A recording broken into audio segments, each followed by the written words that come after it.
Hey friends, this is Toby Eunice with Garage Prospecting, and tonight, because it is night for me, we're going to unbox this mini Power Sluice from RDH Prospecting. I did buy it on Amazon, and I have added it to our Amazon store. You can find our Amazon store at store.garageprospecting.com. So it was a total of $273 with free Prime shipping. I have Prime, so I get free shipping. And the reason I got it was because our Mining Magnets mini sluice has trouble when it comes to the amount of material that we're sampling out of these New Mexico arroyos. It's just a lot of material. It takes forever to run. So I thought if we got something just a little bit bigger, a little bit more powerful, it might help us to process that a little faster. So all we're going to do tonight is open it up and see what kind of things we got. In it, it is made of aircraft grade aluminum, and it does have so these are the setup instructions. It does come with a power head, but it also comes with a flare, so you could use it in a river if you wanted to. My plan, of course, since I'm garage prospecting, is to use it here in the garage and therefore require the power head. So that looks like a standard. I'm going to close up this knife before I cut something, including myself. Actually, I see I'm going to need it.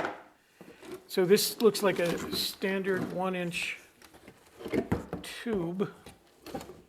It already comes with the hose clamps. That's good. This is the flare.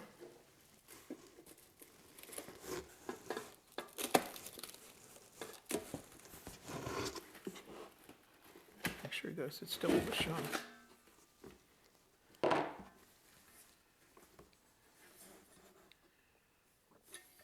So it looks well made, aircraft aluminum. And like I said, we'll save that if we ever find ourselves in one of New Mexico's rivers, and we can do some sluicing in there. You can generally sluice in the rivers that are inside national forests. We should make a trip up to the Pecos one day.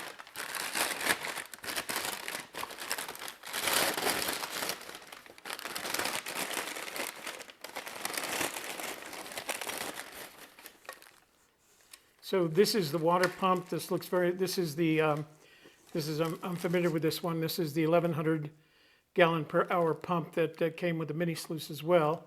It comes with these copper clips so that you can connect it to a battery. I just usually adapt it, so I put the banana clips or the banana plugs on the end of this and plug it into my regulated DC power supply so that I can control it. But I thought a nice touch here was the fact that it comes with this hanger so that you can hang it on the side of the sluice and into your water plant, and that way you can keep it off the bottom. So it's designed to do that. Very thoughtfully designed, I'd say. All right.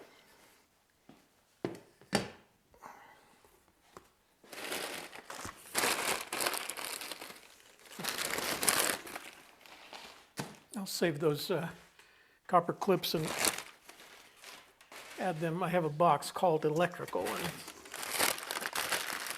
I actually have two boxes. One is called electrical and one is called plumbing, because even when you're inside a garage, there we go, I can release that. And I know, again, from experience, that fits right onto the that 1,100 gallon per hour pump. It was nice of them to add the hose clamps. Usually I don't see those. These look like they'll be, so it comes with a stand, and these are all 4 of the legs that come with a stand. Now I will be using this as soon as tomorrow, because our show on Thursday, the video that we're uploading for for Wednesday, is a sample from Arroyo San Pedro, which is above the Rio Grande at a town called San Antonio. They've got those pretty well wrapped up. Anyway, 4 legs, very sturdily built, look like they're powder coated rather than painted. So, and they feel heavier than aluminum, so they might be steel. I'll put these aside for now. Here's the power head. So you connect your hose to there. Looks like it's welded. Not perfect, but it'll do. Aluminum is hard to weld. So the power head will screw right to the top of the sluice, and if you want to use the flare, all you do is unscrew this or unbolt this. I think it comes with wing nuts. Let's see, what do we have here? So that's just silicone there rather than welded, but that works. So it looks like the idea is that with the power head, the water comes in there through that fitting into here, and then it produces a smooth flow out of the bottom here. See if you can see that right there. And so you would put your material, you would pour your material in here before it goes down the sluice. So like I said, I think it'll handle, I'm sure it will handle larger amounts of material, similar to the amounts that we're getting from the Arroyo samples that we're collecting as we travel through New Mexico. Again, I'd say it was relatively well built. I don't know that you could have made a big difference by welding those rather than just using the silicone glue. I'm putting these in a place behind me, so far enough back so that I don't trip on it. Wow. So here's the sluice itself. If I remember correctly, let me measure it. I think it's 6 by 32.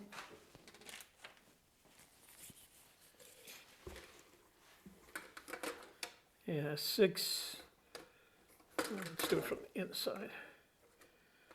A little over 6 inches, 6 1/8 by 24. Oh, that's very compact. And instead of miner's moss and expanded metal or riffles, it comes with the Dream Mat. And this is the larger, this one is larger than the one, I think the one we have on the mini sluice is called a mini Dream Mat. This, I think, is their regular size Dream Mat. And that's what, probably 18 inches worth of Dream Mat.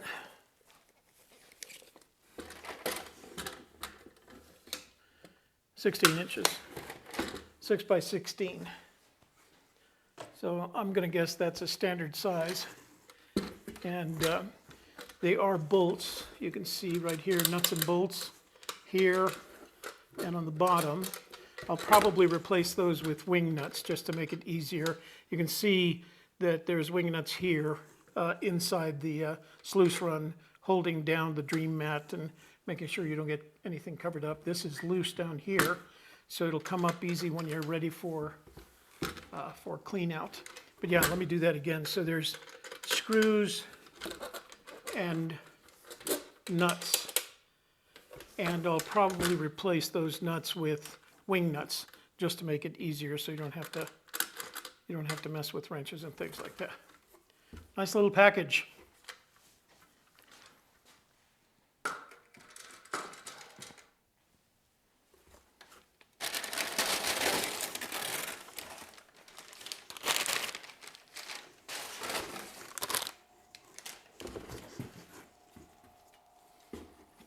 And this is the frame that holds the legs.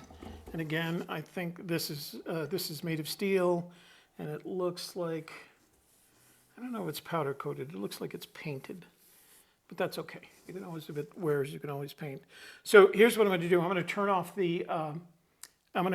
off the camera right now, and rather than watch me assemble it, I'm going to assemble it, and then we'll take a look at it when I'm done putting it all together. I'm hoping, of course, that it's going to fit in here and in my already existing wash plant, so I don't have to build anything new for it. Okay? I'll be back in a bit.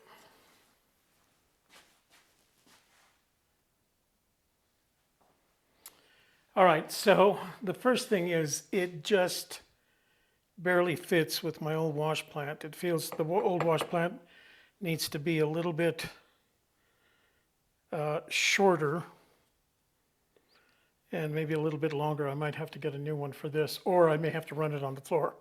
But it has some nice features. I'm just testing the hose. The hose isn't actually connected with a hose clamp up here, and I haven't connected it to the pump down here. But you can see that pump adapter, that hanger that they added to it, works very nicely because it stays in the water and it stays above the silty area. So it has some nice features. Down here at this end, there's a black clip right here where the end of the sluice fits in to hold on there. The legs are very easily adjustable with these thumb screws. You can, of course, see the stream mat. There's 4 bolts, screws and nuts, stove bolts, I guess, nuts holding the header box in here. And the legs are tall enough. They recommended a 15 degree pitch. That looked too steep to me, so I've set it at about 12. We'll start there just to see how it works out. I have not added the regulated power supply adapter to this, but that takes about 5-10 minutes. It took about, I'm going to say about 10, maybe 15 minutes to set up, but I'm pretty clumsy when it comes to these things. It always takes me 2 tries to get it right. The other thing I like about that is that these 2 stove bolts with their nuts set against the back bar of the frame. So between sitting against the back bar and this clip up front, it sits pretty tightly. And then I think I can do this on the side here. I hope you can see that. Let me see. Let me have to turn it just a little bit further. On each side, there's a clip that holds it on the side from sliding back and forth. So it's very well engineered, very well thought out. I do need to make some additions to it. Like I said, I need to get the hose and the pump connected. I wish I could turn this down instead of up. I don't know how that ended up that way, but it did. Or out, maybe. I wonder if I can replace that. And then add a plug to the pump so I can plug it into the regulated DC power supply. I'm impressed.